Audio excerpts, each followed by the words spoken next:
ஜெயா லாக்அப்ல இருக்காங்க. அப்ப இன்ஸ்பெக்டர் சொல்றாங்க, பொன்னிய நீங்க டார்ச்சர் பண்ண எவிடன்ஸ் என்கிட்ட இருக்கு. ஜெயா சொல்றாங்க, நாங்க எதுவும் பொன்னிய பண்ணல.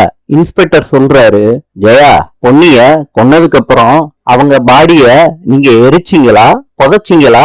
ஜெயா சொல்றாங்க, இன்ஸ்பெக்டர் எங்களுக்கும் இதுக்கும் எந்த சம்பந்தமும் இல்ல.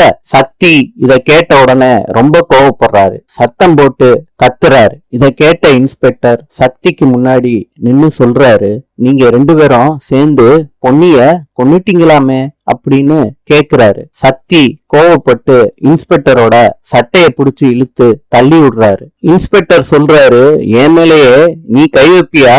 உன்னைய நான் என்ன பண்றேன்னு பாரு சக்தி அப்படின்னு லத்திய எடுக்கிறாரு இன்ஸ்பெக்டர். சக்திய லாடம் கட்டுறாங்க எல்லா போலீஸும் சேர்ந்து. இன்ஸ்பெக்டரோட அப்பா கிட்ட இன்ஸ்பெக்டர் சொல்றாரு, உங்ககிட்ட ஒரு வீடியோ காட்டணும்பா, நீங்க அதை பார்த்தா ரொம்ப சந்தோஷப்படுவீங்கன்னு அவங்க அப்பா கிட்ட சக்தி அடி வாங்குற வீடியோவை காட்டுறாரு அந்த இன்ஸ்பெக்டர். இன்ஸ்பெக்டரோட அப்பா சொல்றாங்க, இவன் கதறி துடிக்கிறத நான் பார்க்கணும். சக்தி சொல்றாரு, நீங்க ரொம்ப தப்பு பண்றீங்கன்னு லாடம் கட்டுறப்ப. அப்ப இன்ஸ்பெக்டர் சொல்றாரு, நீ கதறி துடிக்கிறத எங்கப்பா பார்க்கணும், அதுக்காண்டிதான் உன்னை லாடமே கட்டுறேன் சக்தி அப்படின்னு சொல்லிட்டு அடிக்கிறாரு இன்ஸ்பெக்டர் சக்திய. ஒரு கட்டத்துல சக்தி மயக்கமாயிடுறாரு. நாளை சந்திப்போம்.